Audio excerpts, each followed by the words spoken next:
محترم مسلمانانو خویندورونو نن چې کومه زموږ وظیفه ده د رزق حوالې سره ده.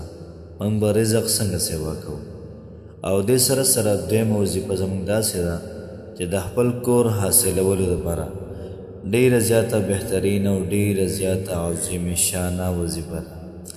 نن سبا محترمو په معاشره کې دغه دوه څیزونه ډېر زیات اهم دي. څوک کور غواړي چې الله پاک ماله بیل کور راکړي او دغه رنګې د دنیا کسان رزق پسې ور روان دي. څوک یو څه کوي، څوک بل څه کوي، څوک تر دې حده پورې لاړ شي غلاګانې کوي. الله پاک دې تمام خلق د غلاګانو ساتي. څوک محترمو حرام پسې ګرځي.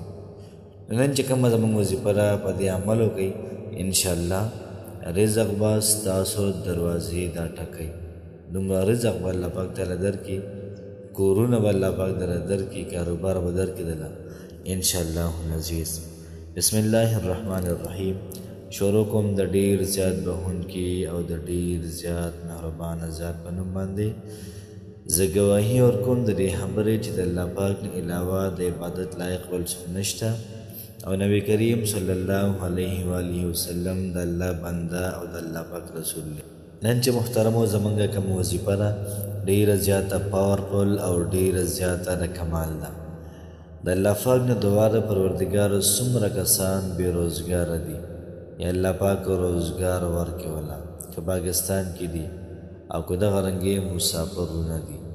الله پاک که د چا کاروبار نه وي کاروبار ورکړي وله، د چا خپل کور نه وي یا الله پاک خپل کور وله ورکړي.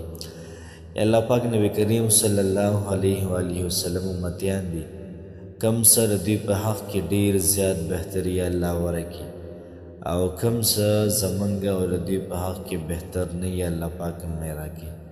الله پاک که زموږ د ضرورت وي خیر پکې واچوی کړي. محترم مسلمانانو خویندورونو ډېره زیاته بهترین او ډېره زیاته عظیم شانه وظیفه ده. زمونږ لومړی وظیفه دا د سورة الاخلاص وظیفه ده. نو کوم بنده چې روزانه 314 پیرې سورة الاخلاص وایي، الله پاک به د انسان له خپل کور ورکړي. الله پاک به د انسان نه د رزق تنګي د لر کړي. الله پاک به د انسان له مال او دولت ورکړي. الله پاک به د انسان ژوند کې پرسکوني دا پیدا کړي. د یو داسې ښکلی ژوند تېری لکه د باچاهانو ژوند دا محترمو تېری. او حدیث مبارکو کې راغلي چې کوم سړی سورة الاخلاص تلاوت کې 10 پیرې د ورځې روزانه الله پاک بوله په جنت بنگلې ورکړي. یوه بنگله کو څوک 100 پیرې وایي نو 10 بنگلې، کو څوک 200 پیرې وایي روزانه وایي دغه رنګې الله پاک بوله 10 بنگلې ورکړي. محترم مسلمانانو خویندورونو که موږ د سورة الاخلاص تلاوت شروع کړو، موږ له الله پاک په دنیا کې هم بنگلې راکړي، موږ له الله پاک په آخرت کې هم بنگلې راکړي. نو دومره بنگلې الله پاک دا راکړي موږ له، نو څومره لویه خبره. زموږ چې کومه دویمه وظیفه ده هغه داسې ده چې کله موږ اودس مات کړو د هغې نه بعد چهاردام استنجا دا فوراً ماته کول پکار دي.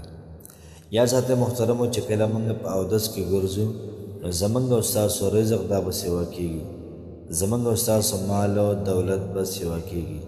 کم سړی په چهاردام کې ګرځي د دې انسان رزق دا به ډېر زیات وي.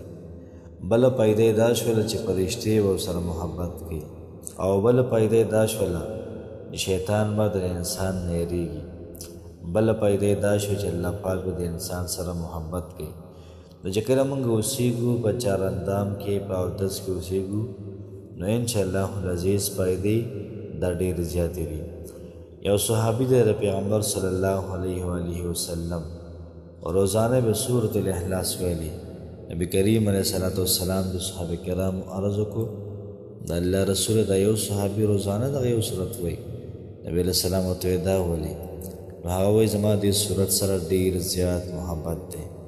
نو بیا د نبی کریم صلی الله علیه و آله وسلم ویلي چې دا محبت دا به تا جنت ته بوځي. نو کوشش وکړئ محترمو سورة الاخلاص دا روزانه 314 پیرې وایي. انشاءالله العزیز اس قسم د ټینشن پریشانی مصیبت دا به تاسو ته نه وي. ښکلی پرسکونه بهترینه ژوند دا محترمو تاسو تېروئ. الله پاک هم خوشحاله آباد ساته. السلام علیکم ورحمت الله وبرکاته.